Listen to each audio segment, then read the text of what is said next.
Hello everyone, my name is गुरु टेहंगुरी और मैं हाजिर हो गया हूँ सोशियोलॉजी के कल्चरल चेंज के मोस्ट इंपॉर्टेंट क्वेश्चन हमारी फंसना पक्का है सीरीज की वीडियो के साथ। सिंपल बोलना चाहूंगा भाई, इस वीडियो के बाद फंसना पक्का है। अगर आप वीडियो को अच्छे से देख लेते हैं, जो जो चीज मैं आपको बता रहा हूँ, क्वेश्चन प्लस आंसर और बीच में जो जो चीजें मैं आपको बताऊंगा, उनको अगर आप फॉलो कर लेते हैं, बोर्ड एग्जाम में आपके मार्क्स नहीं कट सकते। तो सीधा इस वीडियो को चालू करते हैं बिना कोई टाइम वेस्ट किए। तो भाई पहला क्वेश्चन इसमें हमारा निकल कर आता है। अच्छा, मैंने शॉर्ट और लॉन्ग को अलग अलग उसमें डिवाइड नहीं किया है, क्योंकि सोशियोलॉजी ऐसा सब्जेक्ट है कि लॉन्ग ही क्वेश्चन आपको शॉर्ट में देखने को मिल जाते हैं और शॉर्ट लॉन्ग में आ जाते हैं। तो हमने उस तरीके से उसको कवर किया हुआ है। मतलब अगर आप कर लेंगे तो आपको कोई प्रॉब्लम नहीं होने वाली है, बस आप फॉलो करते जाइए। Write a note on social reform movements in the 19th and early 20th century. तो भाई इस समय जो सोशल रिफॉर्म मूवमेंट्स हो रहे थे उन पर हमें लिखने के लिए बोला गया है। तो देखिए, अगर हम मेनली 19th सेंचुरी के सोशल रिफॉर्म मूवमेंट्स की बात करते हैं ना, तो ये उन चैलेंजेस के लिए होते थे जो कॉलोनियल इंडिया हमारा फेस कर रहा था। मतलब जब ब्रिटिशरों ने हमको कैप्चर कर लिया था, उस समय हमको जितनी भी प्रॉब्लम होती थी, जितने भी चैलेंजेस हमारे रहते थे सोसाइटी में, वो हमें देखने को मिलते थे। बहुत सारे सोशल इवेंट्स उस समय हुआ करते थे। आपका सती हो गया, चाइल्ड मैरिज हो गया, आपका बैन हो गया विडो रीमैरिज में, कास्ट डिस्क्रिमिनेशन हो गया। ये हमारे मेजर इश्यूज उस समय हुआ करते थे। ऐसा बिल्कुल भी नहीं था कि कॉलोनियल इंडिया से पहले इन चीजों को ठीक करने का अटेम्प्ट नहीं किए गए। It is not that attempts were not made to fight social discrimination in precolonial India, ऐसा बिल्कुल भी नहीं। अगर हम बुद्धिज्म की बात करते हैं, भक्ति एंड सूफी मूवमेंट्स की बात करते हैं, तो उसमें ये इश्यूज एकदम सेंट्रल लेवल पर आते थे। वो तो इनको पूरा फाइट कर रहे थे, इनके खिलाफ स्ट्रगल कर रहे थे अपने मूवमेंट के द्वारा। तो ऐसा बिल्कुल भी नहीं है। लेकिन अगर हम 19th सेंचुरी की मेनली बात करते हैं ना, तो उस समय के जो सोशल रिफॉर्म थे उसमें कुछ नई चीज हमें देखने को मिल रही थी, इसलिए उसके बारे में हम पढ़ रहे हैं। वो है भाई एक मॉडर्न कॉन्टेक्स्ट, आप बोल सकते हैं मॉडर्न सोच हमें देखने को मिल रही थी। और आइडियाज भी यहाँ पर मिक्स हो गए थे, क्रिएटिव कॉम्बिनेशन हमें देखने को मिल रहे थे। जैसे कि वेस्टर्न लिबरलिज्म एक मॉडर्न आइडिया है, इसको हम देख रहे थे। साथ ही साथ जो हमारा ट्रेडिशनल लिटरेचर है, उसको हम एक नए नजरिए से देख रहे थे, फिर सर उसको हम इंटरप्रेट करने का ट्राई कर रहे थे। तो कुल मिला के चेंजेस यहाँ पर हो रहे थे। तो याद रखिएगा, ये क्रिएटिव कॉम्बिनेशन हमें देखने को मिल रहा था। बहुत सारे आइडियाज थे जो जुड़कर अभी कुछ नया हमारे सामने आ रहा था। इसके बाद भाई अब एक आ जाता है बॉक्स। तो ये मैं एक्सप्लेन नहीं कर रहा हूं, क्योंकि जो एक्सप्लेनेशन वीडियो हमारी आई थी इस चैप्टर की, वहां पर एक एक लाइन मैंने आपको एक्सप्लेन करी हुई है। जो भी बॉक्सेस मैंने इस वीडियो में डाले हैं वो सिर्फ इसलिए डाले हैं कि अगर आप उनको एक बार रीड बस कर लेते हैं ना, तो थोड़ा और अच्छे से आपको अच्छे से समझ में आने लगेगा। बाकी अगर आप एनसीईआरटी कर चुके हैं, आप हमारी एक्सप्लेनेशन वीडियो देख चुके हैं, तो फिर तो कोई बात ही नहीं है। तो ये बॉक्स वगैरह आप देख लीजिएगा, कोई पूरा मैंने एक्सप्लेनेशन वीडियो में समझाया है। आपको डिस्क्रिप्शन में लिंक मिल जाएगा, सीधे आप वहां पर जा सकते हैं। इसके बाद हमारा अगला क्वेश्चन आता है, What were the three aspects to the modern framework of changing colonial India according to Satish सबेरवाल? याद रखिएगा, बहुत इंपॉर्टेंट क्वेश्चन है। तो तीन है भाई। पहला है मोड्स ऑफ कम्युनिकेशन, दूसरा है फॉर्म्स ऑफ ऑर्गेनाइजेशन, और तीसरा है द नेचर ऑफ आइडिया। तो सबसे पहले मोड्स ऑफ कम्युनिकेशन की बात करते हैं। तो भाई नई नई टेक्नोलॉजी हमारे सामने आ रही थी, जिसके बाद बहुत सारे कम्युनिकेशन के फॉर्म्स इमर्ज हो रहे थे। प्रिंटिंग प्रेस आ गया था, टेलीग्राफ आ गया था, माइक्रोफोन आ गया, लोगों का मूवमेंट हो रहा था, गुड्स का मूवमेंट हो रहा था रेलवेज और स्टीमशिप के द्वारा।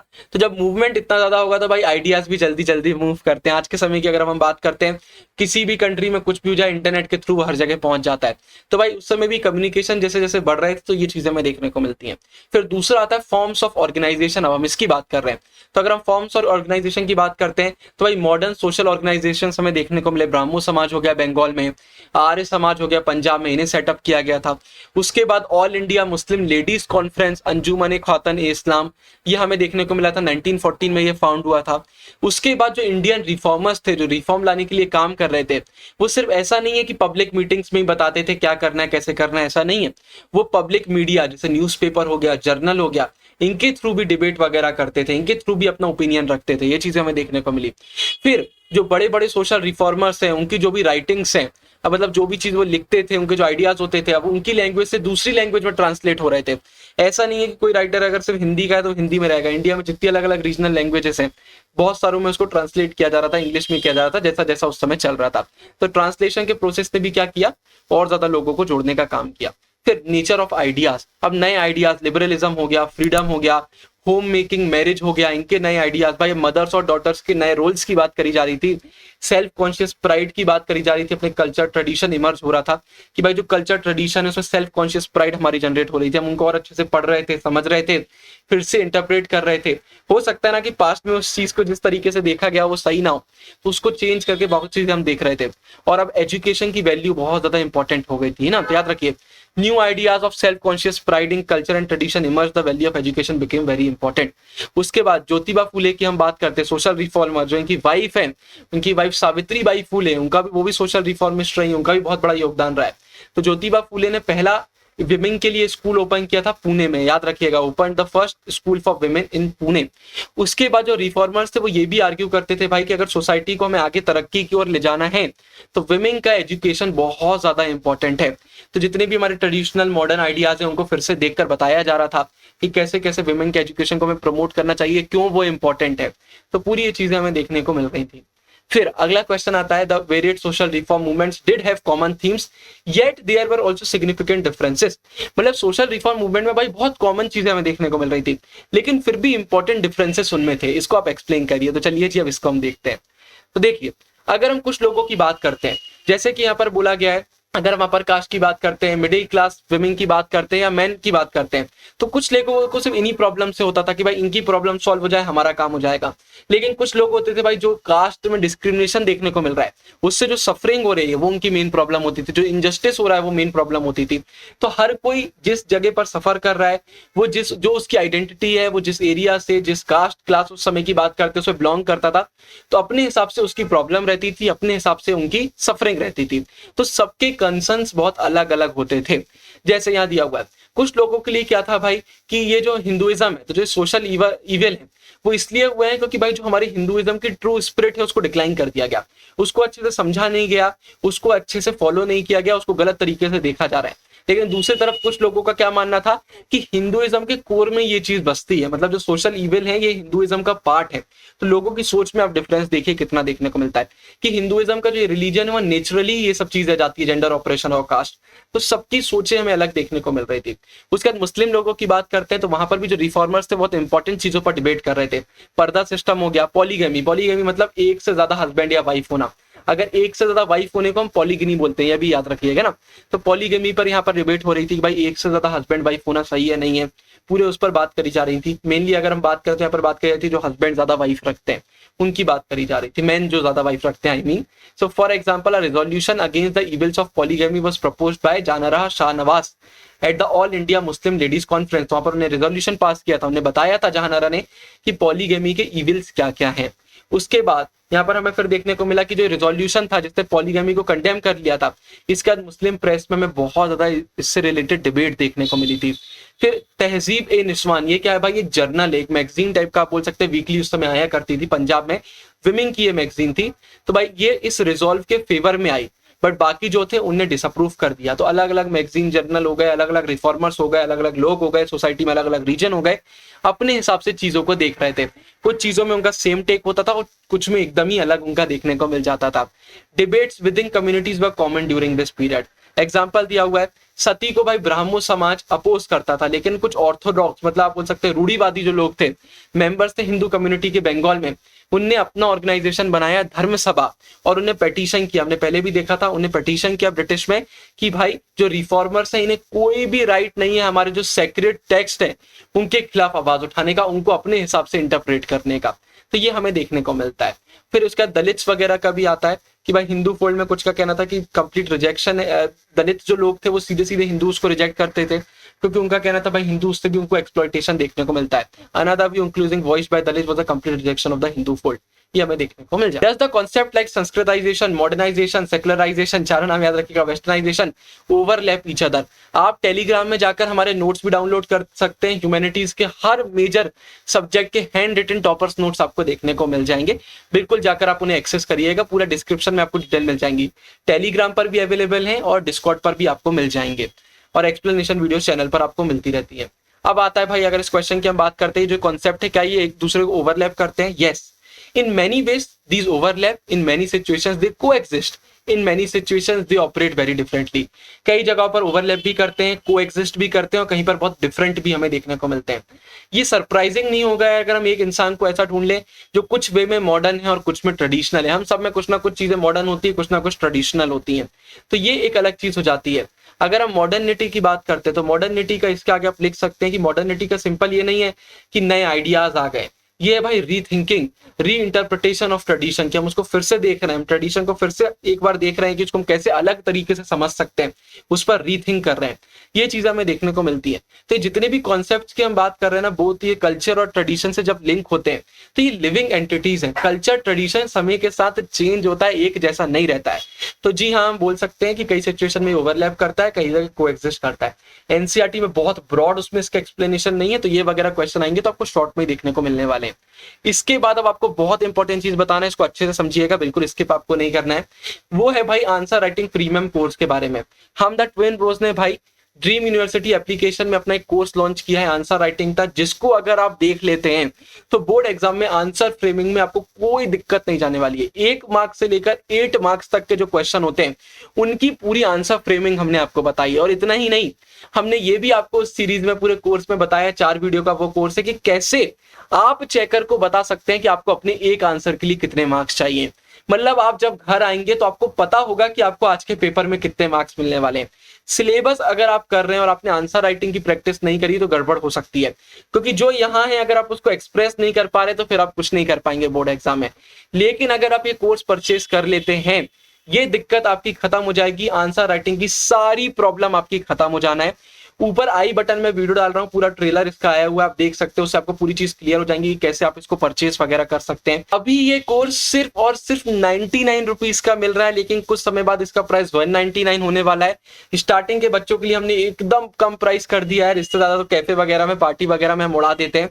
एक लाइफ चेंजिंग ये कोर्स है, इसका आपको आंसर राइटिंग में बहुत मदद मिलेगी, स्कूल लेवल पर, बोर्ड लेवल पर, कॉलेज लेवल पर, कभी भी आपको प्रॉब्लम नहीं जाएगी। बिल्कुल इसको देखिएगा, डिस्क्रिप्शन में भी पूरी डिटेल्स में आपको डाल रहा हूँ इस कोर्स की, वहां से आप पूरा देख सकते हैं कि कैसे वगैरह परचेज कर सकते हैं। लिंक है, वहां से आप सीधे परचेज करेंगे, एप्लीकेशन से आप इसको एक्सेस कर सकते हैं। ट्रेलर वाली वीडियो देखेंगे तो सारे डाउट्स आपके क्लियर हो जाएंगे। याद रखिए, आंसर राइटिंग में आधा मार्क्स भी नहीं कटेगा आपका इस कोर्स के बाद। अब सीधा वीडियो को चालू करते हैं। What do you mean by the term Sanskritisation and explain its impact in the Indian society? तो देखिए, संस्कृताइजेशन जो ये है ना टर्म, इसको कॉइन किसने किया है? एम.एन. श्रीनिवास ने किया, नाम याद रखिएगा। इसको ब्रीफ में मैं आपको समझाता हूँ। क्या होता है, जो सो कॉल्ड लोअर कास्ट होते हैं, जिनको सोसाइटी में इतनी रिस्पेक्ट नहीं दे रही होती हमारी कास्ट सिस्टम की वजह से, या कोई ऐसा ट्राइब होता है या कोई और ऐसे ग्रुप होते हैं जो अपने आप को थोड़ा सा दबा हुआ महसूस कर रहे होते हैं, तो वो क्या करते हैं, जो अपर कास्ट है उनके customs, rituals, belief, ideology, style, सब चीजों को कॉपी करने लगते हैं, उसको फॉलो करने लगते हैं, उससे इन्फ्लुएंस हो जाते हैं। इसको करने से क्या होता है, उनकी भी सोसाइटी में एक रिस्पेक्ट बढ़ने लगती है। और मेनली किसको भाई ये कॉपी किया जाता है, किसके प्रोसेस को अपनाया जाता है? Twice born caste. अगर आप देखेंगे ना, द्विजा, इसको ज्यादा डिटेल में आपको नहीं बताऊंगा क्योंकि अब तो इसमें नहीं है। आप देखेंगे हिंदुइज्म में आपको देखने को मिलेंगे अपर कास्ट वाले लोग एक थ्रेड पहने होते हैं, तो बोला जाता है वो एक दूसरा स्पिरिचुअल जन्म आपका होता है।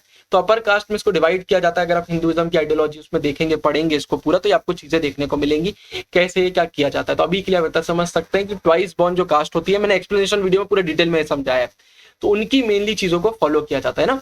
It may be briefly defined as the process by which low caste or tribe or other group takes over the custom, ritual, belief, ideology and style of life of high and particularly a twice born caste में देखने को मिलता है। अगर हम इसके impact की बात करते हैं, मैनी साइडेड है। इसका इन्फ्लुएंस हमें language, literature, ideology, music, dance, drama, style of life and ritual सब में देखने को मिल जाएगा। ये एक प्रोसेस अगर हम प्राइमरीली बात करते हैं ना, तो मेनली हमें हिंदू स्पेस में देखने को मिलता है कि जहां हिंदू सोसाइटी है वहां पर आपको संस्कृताइजेशन देखने को मिलेगा।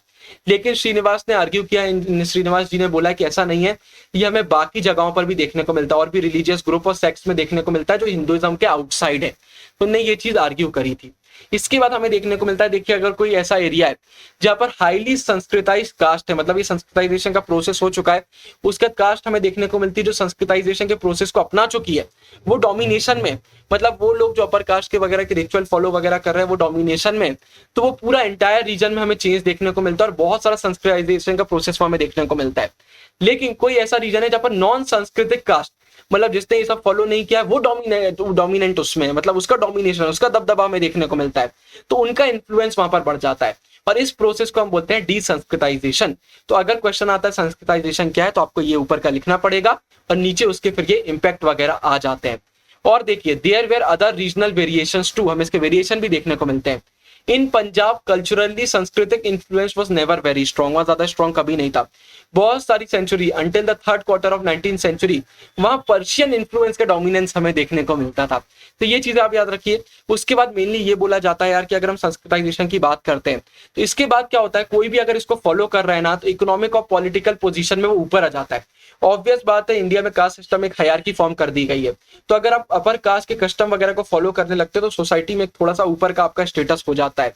साथ ही साथ आप ट्रेडिशन से कनेक्शन में आ जाते हो। अगर आप उनके पिलग्रिमेज सेंटर या उनके जो भी एक रिलीजियस एरिया है वहां से कनेक्शन में आते हैं तो आप कहीं ना कहीं उसका पार्ट बनने लगते हैं। तो ऐसी पूरी चीजें दी हुई हैं, आपका सेल्फ कॉन्शियस बोलते हैं डेवलप होने लगता है, ऐसा इसमें आर्ग्यू किया गया है। तो पूरा एनसीईआरटी का जो है वो मैं आपको बता रहा हूँ, तो ये हमारा पूरा आता है। तो मेनली आप ये चीज बिल्कुल याद रखिएगा कि क्या होता है हमारा सांस्कृतिकाइजेशन, जब लोअर कास्ट वाले किसके कस्टम को लेने लगते हैं, अपर कास्ट वाले को लेने लगते हैं और उनसे कनेक्ट होने लगते हैं, सोसाइटी में उनको एक रिस्पेक्ट मिलने लगे, क्योंकि हमारी सोसाइटी की एक जो सोच है वो बहुत गिरी हुई थी पुराने समय से, जो कास्ट सिस्टम का हमने पढ़ा हुआ है। इसके बाद Sanskritisation as a concept has been criticised at different level. अब आप बोल रहे होंगे कि ये तो कितनी संस्कृताइजेशन की तारीफ टाइप की लग रही है, ऐसा बिल्कुल भी नहीं था। इसको बहुत जगहों पर क्रिटिसाइज किया गया है। पहला ये है कि भाई इसको बोला जाता है कि आप बहुत ज्यादा बड़ा चढ़ाकर चीजों को बताते हैं कि अगर संस्कृताइजेशन हो जाएगा तो उसका ये सब चीजें हो जाएंगी, ऐसा बिल्कुल नहीं है। जो लोग उसके प्रोसेस को अपना लेते हैं तो मे भी उनको सोसाइटी में रिस्पेक्ट मिलने लगती होगी, लेकिन क्या पूरा सोशल स्ट्रक्चर में कोई चेंज आता है? बिल्कुल भी नहीं आता है। कोई भी सोशल स्ट्रक्चर चेंज नहीं आता है। कुछ गुने चुने रीजन में कुछ लोग जो कर लेते हैं उनमें ही हमें चेंज देखने को मिल जाता है। तो ये चीज को बड़ा चढ़ के बताया जाता है, इसका कोई रियल सेंस में कोई प्रॉफिट देखने को नहीं मिलता है। फिर साथ ही साथ बोला जा रहा है कि अगर आप इस प्रोसेस को सपोर्ट कर रहे हैं तो आप ये बोल रहे हैं कि अपर कास्ट सुपीरियर है और लोअर कास्ट इंफीरियर है, क्योंकि आप बोल रहे हैं ना उनको फॉलो करके वो टच में आ जाते हैं, कॉन्शियस लेवल बढ़ जाता है, और बाकी हमने बातें करी। तो ये एक और इस पर खिलाफ आवाज उठाई जाती है। फिर एक और बोला जाता है कि संस्कृताइजेशन तो इनइक्वालिटी और एक्सक्लूजन को जस्टिफाई कर देता है। ये सीधे पॉल्यूशन और प्योरिटी के जो बिलीफ है उनको जस्टिफाई कर देता है। ये चीज बिल्कुल सही नहीं है। ये भी बोला जाता है कि बोलना तो आसान है, लेकिन क्या सोसाइटी एक्सेप्ट करती है?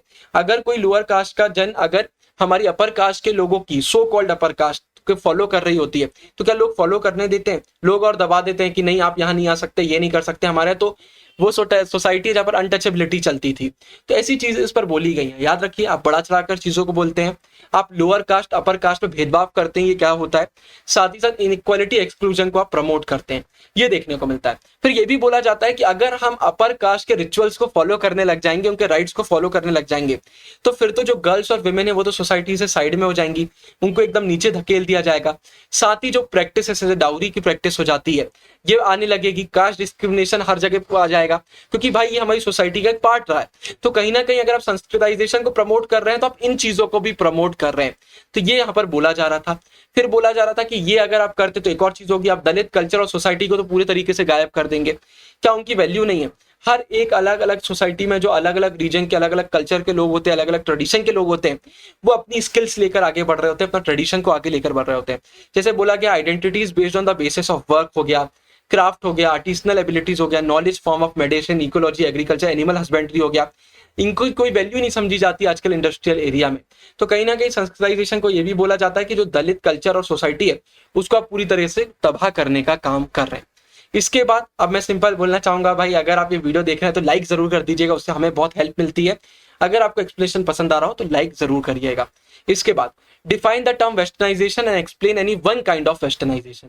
अब ये इंपॉर्टेंट क्वेश्चन है, समझिएगा। एम.एन. श्रीनिवास कैसे डिफाइन करते हैं वेस्टर्नाइजेशन को, कि भाई जो हमारे इंडिया और के सोसाइटी में कल्चर में पिछले 150 साल जो ब्रिटिश रूल रहा है उसके कारण जो चेंजेस आए हैं, उसके बाद जो हमें अलग अलग जगहों पर डिफरेंट लेवल्स में चेंजेस देखने को मिलते हैं, टेक्नोलॉजी, इंस्टीट्यूशन, आइडियोलॉजी, वैल्यूज, इन सबको हम वेस्टर्नाइजेशन बोलते हैं। The changes brought about in Indian society and culture as a result of 150 years of British rule, and that term subsuming changes occurring at different levels, technology, institution, ideology and values। याद रखिएगा। इसमें से अगर हम एक kind की बात करते तो क्या हुआ था भाई, कि हमें इमरजेंस देखने को मिला था वेस्टर्नाइज सब कल्चर पैटर्न का थ्रू अ माइनॉरिटी सेक्शन। क्या हुआ, जब वेस्टर्न कल्चर इंडिया में आ रहा था, जब ब्रिटिशर्स इंडिया में आ रहे थे, तो एक बार में तो वो पूरे इंडिया से कनेक्ट नहीं हो गए होंगे, कुछ माइनॉरिटी सेक्शन से हुए। इन माइनॉरिटी सेक्शन को वो चीज जमने लगी, उनकी वैल्यूज, आइडियाज जमने लगे। तो ये क्या करते थे, जो इंडियन इंटेलेक्चुअल्स थे सब कल्चर के, ये इस चीज को अडॉप्ट किए, इनके पैटर्न को, आइडियाज को, इनकी लाइफ स्टाइल को अडॉप्ट किया और साथ ही साथ इसके एक्सपेंशन में भी बिलीव रखते थे कि ये चीज बढ़ना चाहिए। तो जो 19th सेंचुरी के रिफॉर्मर्स हमें देखने को मिलते हैं तो बहुत सारे इसी काइंड के हमें देखने को मिलते हैं। तो अगर वन काइंड लिखने को आए तो आप ये लिख सकते हैं, बाकी ऊपर की डेफिनेशन याद रखिएगा कि वेस्टर्नाइजेशन से हम क्या समझते हैं। तो इसके बाद इससे रिलेटेड क्वेश्चन आता है कि westernisation has influenced India in many ways, explain. बहुत बहुत वे में किया। थिंकिंग एंड लाइफ स्टाइल, सबसे पहले स्मॉल सेक्शन ऑफ पीपल हमें देखने को मिलता था, जैसे मैंने कहा कि वेस्टर्न लाइफ स्टाइल को उन्होंने अडॉप्ट कर लिया था। अब उनकी सोच भी कैसी हो रही थी, वेस्टर्न जैसी उनकी सोच हमें देखने को मिल रही थी। साथ ही साथ इसके बाद आता है भाई कि there has been also the general spread of western cultural traits. हमें एक जनरल स्प्रेड भी देखने को मिलता है वेस्टर्न के कल्चर का, जैसे भाई नई टेक्नोलॉजी हो गया, ड्रेस हो गया, फूड हो गया, हमारी हैबिट्स में चेंजेस हो गया, लोगों की स्टाइल में चेंजेस हो गया। तो ये हमें उनका एक कल्चर देखने को मिलता है। साथ ही साथ ये है कि भाई westernisation does involve the imitation of external forms of culture. हम एक्सटर्नल जो फॉर्म कल्चर है उसको कहीं ना कहीं इमिटेट करने का भी इसमें काम करते हैं। तो सब पहला क्या समझ में आता है हमको भाई कि थिंकिंग और लाइफ स्टाइल में हमें चेंजेस देखने को मिलता है वेस्टर्नाइजेशन के चक्कर में। अब art and literature, apart from ways of thinking, way of life and thinking, the best influenced Indian art and literature. इसने हमारे इंडियन आर्ट को, लिटरेचर को भी बहुत तरीके से इन्फ्लुएंस किया था। मैंने एक्सप्लेनेशन वीडियो में आपको पूरे चैप्टर में बताया है। इसके बाद हमारे आर्टिस्ट लोगों की बात करते हैं, रवि वर्मा हो गए, अविंद्रनाथ टैगोर हो गए, चंदू मेनन हो गए, बंकिम चंद्र चट्टोपाध्याय हो गए, वर ऑल ग्रैपलिंग मतलब struggling with the colonial encounter. तो ये भी लोग भी भाई कॉलोनियल इनकाउंटर से स्ट्रगल कर रहे थे। तो कुल मिला के हमें आर्ट एंड लिटरेचर में भी अंतर देखने को मिल रहा था। कुछ लोग उसी वे में आगे बढ़ रहे थे, कुछ लोग उसको अपोज कर रहे थे, कोई उसके बारे में लिख रहे थे, कोई इसका अपोज में लिख रहे थे, कोई उसको ऑब्जर्व करके लिख रहे थे कि इससे इंडिया में क्या चेंजेस आ रहे हैं। तो अलग अलग चीजें देखने को मिल रही थी। तो हमें मेनली अगर इसका और आज देखें कंटेम्प्रेरी कॉन्टेक्स्ट में, अभी के कॉन्टेक्स्ट में अगर हम बात करते हैं तो जनरेशन में हमें गैप देखने को मिलता है, कॉन्फ्लिक्ट देखने को मिलता है। मतलब आज की जो सोच है वो पुराने लोगों की सोच से नहीं मिल पाती। Between generation are seen as the cultural conflict resultant from westernisation. Westernisation की वजह से ही हो रहा है। फिर और एक और चीज आती है कि भाई हम ज्यादातर क्या करते हैं, कॉलोनियल इंपैक्ट की बात करते हैं जब भी वेस्टर्नाइजेशन को डिस्कस कर रहे होते हैं कि भाई इंडिया में वेस्टर्नाइजेशन आया है तो कॉलोनियल पीरियड से आया है तो उसको डिस्कस करना जरूरी है। लेकिन आज के समय में नए नए वेस्टर्नाइजेशन भी हमें देखने को मिल जाते हैं, इंटरनेट की दुनिया है और बहुत कनेक्शन बन जाते हैं, इसलिए हमें अंतर देखने को मिलते हैं। तो ये वेस्टर्नाइजेशन का एक इम्पैक्ट आता है जो आपको बनना चाहिए। इसके बाद ये बॉक्स आता है, एक्सप्लेनेशन वीडियो से आप देख सकते हैं, नहीं तो पढ़ सकते हैं, ऐसा कोई इंपॉर्टेंट नहीं है, लेकिन कुछ चीजें आपको इसे जानने को जरूर मिलेंगी, इसलिए मैंने डाला है। इसको एक बार रीड बस आप कर लीजिएगा। फिर write a note on modernisation and modernity. तो भाई सबसे पहले अगर हम from the 19th and more so the 20th century the term began to be associated with positive and desirable value। इसको पॉजिटिव और डिजायरेबल वैल्यू से देख रहे थे। अगर हम अर्ली ईयर्स की बात करते हैं ना तो मॉडर्नाइजेशन का मतलब होता था कि टेक्नोलॉजी में इंप्रूवमेंट आ रहा है और प्रोडक्शन प्रोसेसेस में भी हमें इंप्रूवमेंट देखने को मिल रहा है। इसका जो टर्म है इसका वाइडर यूजेज होने लगा। इसको अब हम इसलिए यूज करने लगे कि भाई एक पाथ है डेवलपमेंट का, हम डेवलपमेंट की ओर जा रहे हैं, जैसा कि हमें वेस्ट यूरोप और नॉर्थ अमेरिका में बहुत सारे जगहों पर देखने को मिला। ये बोला जाता है कि भाई जिस रास्ते पर चलकर वो डेवलप हुए उसी रास्ते में चल के अब हम डेवलप होंगे, तो ऐसी बातें करी जाती थी। तो ये भाई हमारा आता है इसके बारे में, मॉडर्नाइजेशन के बारे में। इसके मॉडर्निटी के बारे में भी जानते हैं। तो मॉडर्निटी का सिंपल मतलब होता है कि पीपल को इन्फ्लुएंस नहीं कर रहा है एक लोकल एरिया में, यूनिवर्सल कॉन्टेक्स्ट की हम बात करते हैं। आप कैसा बिहेव करते हैं, आप अब क्या सोचते हैं, वो अब आपकी फैमिली या आपका ट्राइब, कास्ट, कम्युनिटी डिसाइड नहीं करेगा। आप कौन सी जॉब करना चाहते हैं अब ये आपके पेरेंट्स की जॉब पर डिपेंड नहीं करेगा, ये डिपेंड करेगा आप क्या करना चाहते हैं। अब एक फ्रीडम, लिबर्टी हमें देखने को मिलती है। तो भाई ये चीजें देखने को मिलती है। साथ ही साथ साइंटिफिक एटीट्यूड भी हमें देखने को मिलता है कि अब साइंटिफिक बातें भी ज्यादा होती हैं, वो भी अब ग्राउंड्स में आ रहे हैं। तो ये चीजें हमें देखने को मिलती है। अब उनकी भी एक इंपॉर्टेंस बढ़ गई है सोसाइटी में। लेकिन अगर हम इंडिया में बात करते हैं तो भाई जॉब हमारे यहाँ चॉइस नहीं होती है। जैसे यहाँ दिया हुआ है, scavenger does not choose his job. हम हमेशा देखते हैं यार कि हमारी ज्यादातर मैरी क्या होती है, अपनी ही कास्ट और कम्युनिटी में होती है। रिलीजियस बिलीफ आज भी कंटिन्यू कर रहे हैं डोमिनेट करना हमारी जिंदगी को। साथ ही साथ साइंटिफिक ट्रेडिशन भी हमें देखने को मिलते हैं, ऐसा नहीं है। तो बहुत सारी चीजें होती हैं, अभी भी पास्ट की कुछ चीजें जिन्हें सुधारना बाकी है, लेकिन साइंटिफिक अप्रोचेस भी देखने को मिलती हैं। हमारा एक डेमोक्रेटिक पॉलिटिकल सिस्टम है जहां हम सेक्युलरिज्म पर भी विश्वास रखते हैं। तो चीजें चेंज हो रही हैं, ऐसा नहीं है, लेकिन अभी भी अप्स एंड डाउन हर तरफ हमें देखने को मिल जाते हैं। इसके बाद एक और बॉक्स आता है, इसको भी पढ़ लीजिएगा थोड़ा बहुत। अगर आप पढ़ लेंगे तो चैप्टर आपको आसान में समझ में आएगा। डाल दिया मैंने आप लोगों के लिए, इतना इंपॉर्टेंट कुछ है नहीं है। इसके बाद write a note on secularisation, define secularisation of caste, important. तो इसमें हमें ये देखने को मिलता है कि अगर हम मेनली मॉडर्न वेस्ट की बात करते हैं तो यहाँ पर सेक्युलराइजेशन का सिंपल सा मीनिंग होता है कि जब रिलीजियन का इन्फ्लुएंस डिक्लाइन होने लगता है उसको सेक्युलराइजेशन बोलते हैं। यहाँ पर ये अजम्पशंस या जितने भी यहाँ पर मॉडर्नाइजेशन के थ्योरिस्ट है उनका कहना है कि जैसे जैसे मॉडर्न सोसाइटीज फॉर्म होती हैं वैसे वैसे सेक्युलरिज्म वो होता है, डेवलप होता है, इंक्रीजिंगली सेकुलर, सेकुलर बनती जाती है सोसाइटीज, मॉडर्न सोसाइटीज जैसे बनेंगी वैसे वैसे वो एकदम सेकुलर होती जाएंगी। इसके बाद दिया गया कि भाई इंडिकेटर्स क्या है, कैसे समझे कि सेकुलराइजेशन हो रहा है। तो भाई इसका सिंपल है कि जो ऑर्गेनाइजेशन है, रिलीजियस ऑर्गेनाइजेशन है, अब उनके इन्वॉल्वमेंट का क्या लेवल है, जैसे such as rates of church attendance यहाँ पर ब्रैकेट में दिया हुआ है, तो आप इसको किसी भी उसमें देख सकते हैं, मेनली वेस्ट की बात कर रहे हैं इसलिए यहाँ पर चर्च का रेफरेंस दिया हुआ है। तो levels of involvement with religious organization, फिर the social and material influence of religious organization, उनका सोशल और मटेरियल का इन्फ्लुएंस हमें देखने को मिलता है। साथ ही साथ लोग आजकल कैसे रिलीजियस बिलीफ रख रहे हैं, कितना उसको वो होल्ड करते हैं। तो ये सब चीजें हमको बताती हैं कि भाई सेकुलराइजेशन के इंडिकेटर्स हैं कि किस तरीके से वो चल रहा है। अगर अभी हम रिसेंट ईयर्स की देखते हैं तो भाई अभी हमें मेनली देखने को मिल रहा है कि रिलीजियस कॉन्शियसनेस बढ़ रही है, जिसके कारण पूरे वर्ल्ड में कॉन्फ्लिक्ट हमें देखने को मिलता है। हाउएवर इन द पास्ट एक ऐसा व्यू था कि भाई जो modern ways would be necessary lead to decline in religious ways, बोला जा रहा था कि जो मॉडर्न वेज है वो रिलीजियस वेज को डिक्लाइन में लेकर आ गए, लेकिन ऐसा एंटायरली ट्रू नहीं हुआ है। Western and modern forms of communication, organization and ideas led to emerge of new kind of religious reform organization. जो western and modern form of communication आए हैं, ऑर्गेनाइजेशन आए हैं, आइडियाज आए, इनने उसको मिटाया नहीं है, बल्कि नए नए रिलीजियस रिफॉर्म ऑर्गेनाइजेशन सब बन गए। तो ये चीजें हमें देखने को मिलती है। और इसके अलावा अगर हम इंडिया की बात करते हैं तो इंडिया में तो देखिए हम हमेशा सेकुलरिज्म की तरफ चल रहे हैं। बहुत सारे रिलीजियस वेज में हमें देखने को मिलता है कि इंडिया कभी भी ऐसा नहीं है कि बहुत ज्यादा एक ही उसमें घुसा हुआ है। हम आज की सोसाइटी की बात करते हैं, इंडिया की कंटेम्प्रेरी इंडिया की बात करते हैं, तो भाई हमारी तो चाहत ही ये है कि हम सेकुलरिज्म की तरफ बढ़ते चलें। इसके बाद सेकुलराइजेशन ऑफ कास्ट, इसका मतलब क्या होता है? देखिए अगर हम ट्रेडिशनल इंडिया की बात करते हैं ना, तो जो हमारा कास्ट सिस्टम था वो ऑपरेट करता था, वो एक रिलीजियस फ्रेमवर्क के उसमें वर्क करता था। मतलब ऐसा नहीं कैसे भी कर रहा है, एक रिलीजियस फ्रेमवर्क हमें देखने को मिलता था। हम भाई एक सिस्टम पर बिलीव करते थे, प्योरिटी और पॉल्यूशन के, हमने इसके बारे में पढ़ा हुआ है कि भाई प्योरिटी क्या ये रहेगा, पॉल्यूशन का ये रहेगा, पूरा हमने पुराने चैप्टरों में देखा है। लेकिन आज के समय में क्या देखने को मिलता है, ये एक पॉलिटिकल प्रेशर ग्रुप्स का काम करता है। मतलब कुल मिला के है कि अगर हमें गवर्नमेंट से कुछ चाहना है, हमारी कुछ एस्पिरेशन है, तो हम पॉलिटिकल प्रेशर बनाते हैं जिससे वो चीज पूरी होती है। Contemporary India has seen such formation of caste association in caste-based political parties। अब हमें कास्ट के एसोसिएशंस देखने को मिलते हैं, पॉलिटिकल पार्टीज देखने को मिलती है जो कास्ट बेस्ड रहती हैं, किसी पर्टिकुलर कास्ट को वो सपोर्ट कर रही होती हैं, पर्टिकुलर आइडियोलॉजीज को सपोर्ट कर रही होती है जो इनडायरेक्टली किसी कास्ट को सपोर्ट कर रही होती है। ऐसी चीजें हमें देखने को मिलती है। कास्ट बेस्ड पॉलिटिक्स इंडिया में है, तो कुल मिला के ये क्या है कि वो भाई प्रेशर करती है स्टेट पर कि उनकी डिमांड्स पूरी हो सके। तो ये जो चेंजेस हमें देखने को मिल रहा है, such a changed role of caste has been described as secularization of caste. याद रखिएगा, ये इंपॉर्टेंट है। पहले एक फ्रेमवर्क में काम करते थे, अब ये पॉलिटिकल प्रेशर ग्रुप्स का काम करते हैं। पॉलिटिकल पार्टीज फॉर्म होती हैं, कास्ट एसोसिएशंस फॉर्म होते हैं, जिसे गवर्नमेंट से डिमांड फुलफिल करवाते हैं अपनी प्रेशर देके। तो ये चेंज हुआ है, उसको हम सेकुलराइजेशन ऑफ कास्ट बोलते हैं।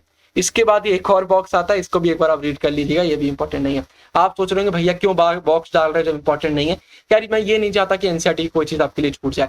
अगर आप इसको एक रीडिंग मार लेंगे ना, तो जो चैप्टर आप भूल चुके हैं वो थोड़ा थोड़ा कनेक्शन बनने लग जाता है और कुछ नहीं। तो मुझे पता है एग्जाम पास आ गए तो पूरा एनसीईआरटी कोई फिर से नहीं देख पाता, इसलिए बस थोड़ा सा एक्स्ट्रा एफर्ट से मैं आपके लिए डाल देता हूँ। इसके बाद भाई खत्म होता है हमारा फंसना पक्का है सीरीज। आप सभी को गुड लक। वीडियो अच्छी लगी है, जितना ज्यादा आप शेयर कर सकते हैं, दिन रात मेहनत कर रहे हैं आपके लिए, तो आपका शेयर हमको चाहिए। दोस्तों के साथ शेयर करिए वीडियोस, जिनका सोशियोलॉजी सब्जेक्ट है उनको ये वीडियो बहुत मदद करेगी। एक्सप्लेनेशन अगर आपको हमारा अच्छा लगता है तो कमेंट में जरूर बताया करिए। उस कोर्स को भी जरूर देखिएगा, आंसर प्रीमियम का बेस्ट कोर्स है पूरे यूट्यूब पर, ये मैं आपको बोल रहा हूँ, मेरी गारंटी। आप अगर वो कोर्स लेते हैं सारी प्रॉब्लम आपकी सॉल्व हो जाएंगी। ऊपर मैं आपको फंसना पक्का है सीरीज की प्लेलिस्ट डाल रहा हूँ। अभी के लिए साइनिंग ऑफ, गुरु टेंगुरिया, बाय बाय।